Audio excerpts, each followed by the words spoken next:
African American এর একটা মিউজিয়ামে গিয়েছিলাম। ওই মিউজিয়ামের বাইরে একটা বড় স্লোগান লেখা আছে, সেটা হচ্ছে when injustice become law,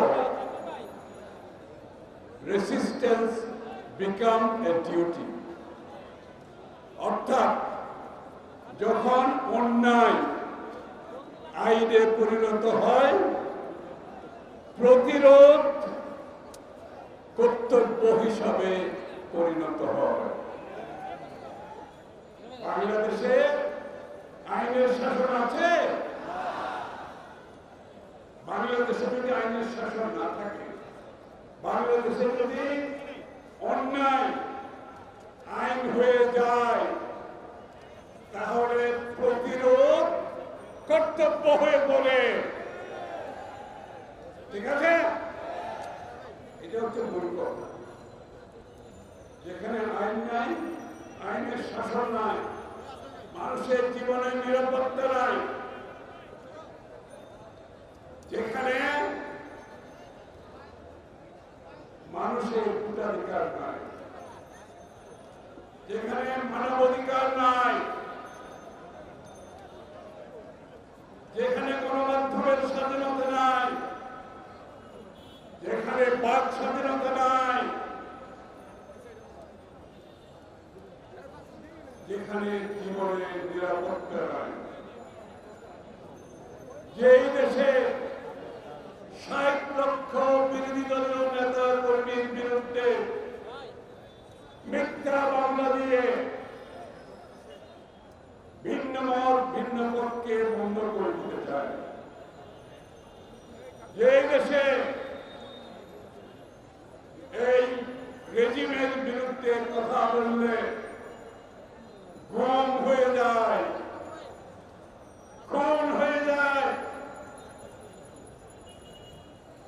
পুলিশের হেফাজতে মৃত্যুবরণ করতে হয়,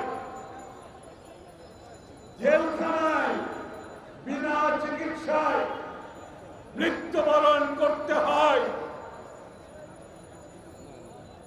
সেই দেশে শুধুমাত্র কি প্রতিবাদ করে এখান থেকে বের হওয়া যাবে? শুধুমাত্র প্রতিবাদের মাধ্যমে বের হতে পারবো?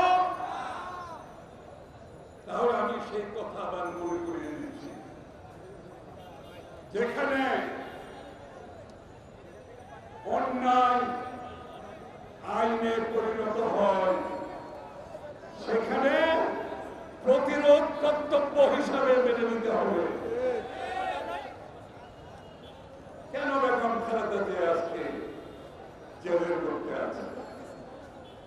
কেন দেশনেত্রী গণতন্ত্রের মা জেলের মধ্যে আছে? সেটা কি কারো অজানা? ভোট চুরি করে জনগণকে বাইরে রেখে সরকারি কর্মকর্তাদের সুবিধা দিয়ে লুটপাট দুর্নীতির সুযোগ দিয়ে ভোট চুরি করে ক্ষমতা দখল করতে হবে। বাংলাদেশের মানুষের সকল অধিকার কেড়ে নিতে হবে, বাক স্বাধীনতা কেড়ে নিতে হবে, গণতন্ত্রের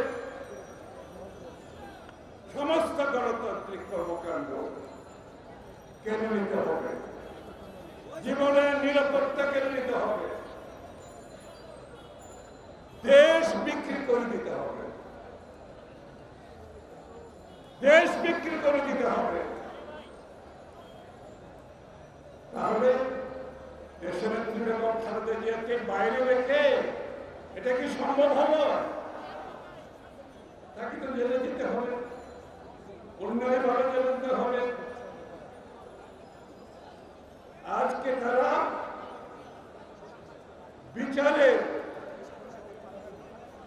একটা মানুষ, একটি দেশের নাগরিক, তার যে বিচারের অধিকার, সবকিছু একটা একটা করে লঙ্ঘন করছে।